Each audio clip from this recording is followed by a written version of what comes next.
నమస్తే, నేను మీ Ashok Kumar. Welcome to our channel. సీదా విషయానికి వస్తే, జగన్మోహన్ రెడ్డి 2024లో ఓడిపోయిన తర్వాత ఆయనలో అంతర్మదనం పెరిగిపోయి మరింత క్రూరంగా తయారైపోయినాడు. అసలు జగన్మోహన్ రెడ్డికి ఏదైనా కోపం ఉంటే ఒక సాటి మనిషే కాబట్టి ఆయనకి ఏదైనా టీడీపీ పైనో, జనసేన పైనో, బీజేపీ పైనో కోపం ఎంచుకుంటే ఒక రకం. కానీ రాష్ట్ర ప్రజలపైన, రాష్ట్ర ప్రజల యొక్క భవిష్యత్తు పైన ఆయన పగబట్టేశాడు. తాజాగా మనకు అందినటువంటి వార్త ఏంటంటే, ఆయన రాష్ట్ర ప్రభుత్వం 9,000 కోట్లు అప్పు కావాలా అని చెప్పి ఏపీఎండిసి కింద ఏవైతే బాండ్లు ఉన్నాయో తద్వారా ఇష్యూ చేసి 9,000 కోట్లు అప్పు తీసుకొని రాష్ట్ర ప్రజల సంక్షేమానికి వినియోగిద్దాం అనుకున్నారు.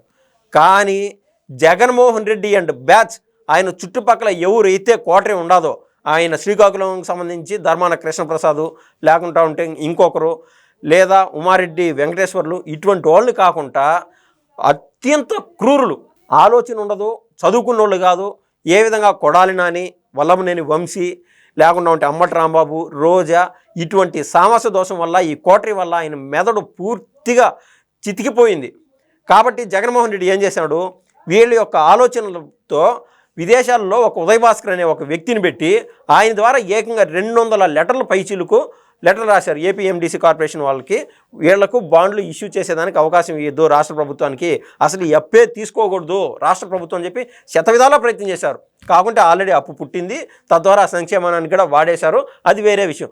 కానీ 200 లేఖల పైన రాయాల్సినంత దోల ఎందుకు అని నేనైతే అడుగుతున్నా.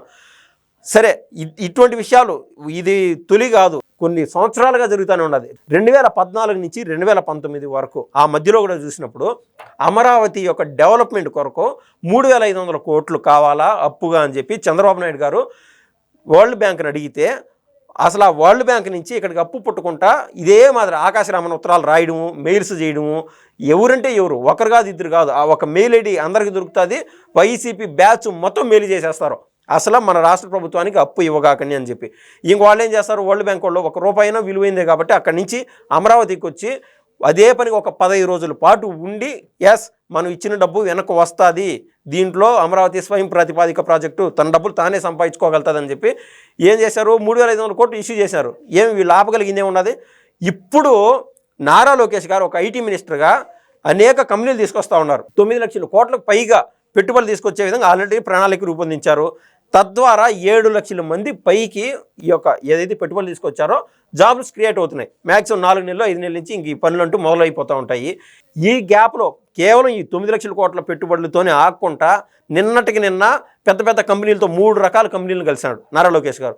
ఇంకా బయట నుంచి కంపెనీలు వస్తున్నాయి. టీసీఎస్ చంద్రశేఖర్ని ఎవరైతే చీఫ్ ఉన్నారో ఆయన ద్వారా బయట పెద్ద పెద్ద వాళ్ళతో మాట్లాడి, పెద్ద కంపెనీల వాళ్ళతో మాట్లాడి ఎప్పటికప్పుడు రాష్ట్రానికి రప్పించుకొని ఏడ పెట్టుబడులు పెట్టే విధంగా, ఏడ ప్రాజెక్టులు పెట్టే విధంగా, తద్వారా ఎంప్లాయ్మెంట్ కల్పించే విధంగా నారా లోకేష్ గారు ప్రయత్నం చేస్తూ ఉన్నారు. ఈ సమయంలో వైసీపీ వారు వీళ్ళకి కూడా లెటర్లు రాయడము, ఈడ పెట్టుబడులు పెట్టగాకని చెప్పడము, అదేవిధంగా ఆఖరికి గూగుల్ వాళ్ళకు కూడా వైసీపీ వాళ్ళు లేఖలు రాశారంటే మనం అర్థం చేసుకోవచ్చు.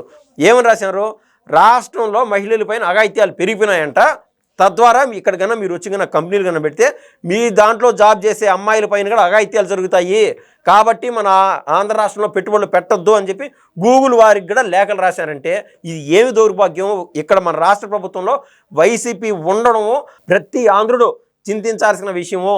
కాబట్టి వైసీపీ అనేది నామరూపాలు లేకుండా, కనీసం వాళ్ళకి ఆలోచన పరిధి పెరగకుండా రానున్న ఎంపీటీసీ ఎలక్షన్స్ అనుకోండి, సర్పంచ్ ఎలక్షన్స్ అనుకోండి, ఏ ఎలక్షన్ జరిగినా కూడా, ఎక్కడ ఎలక్షన్ జరిగినా కూడా వైసీపీ వారిని గుల్లగా ఓడిపించి రాష్ట్ర ప్రజలు వాళ్ళ యొక్క బిడ్డల యొక్క భవిష్యత్తుకి, వాళ్ళ భావితరాల్లో మరింత బాగుండే విధంగా P4 కార్యక్రమాలు చంద్రబాబు నాయుడు గారు తీసుకొస్తున్నారు. ఇటువంటి వాటిలో పాలు పంచుకొని రాష్ట్రం నుంచి వైసీపీని సమూలంగా నాశనం చేసే విధంగా, పారదోలే విధంగా ప్రయత్నిస్తారని చెప్పి నాదైతే మనవి.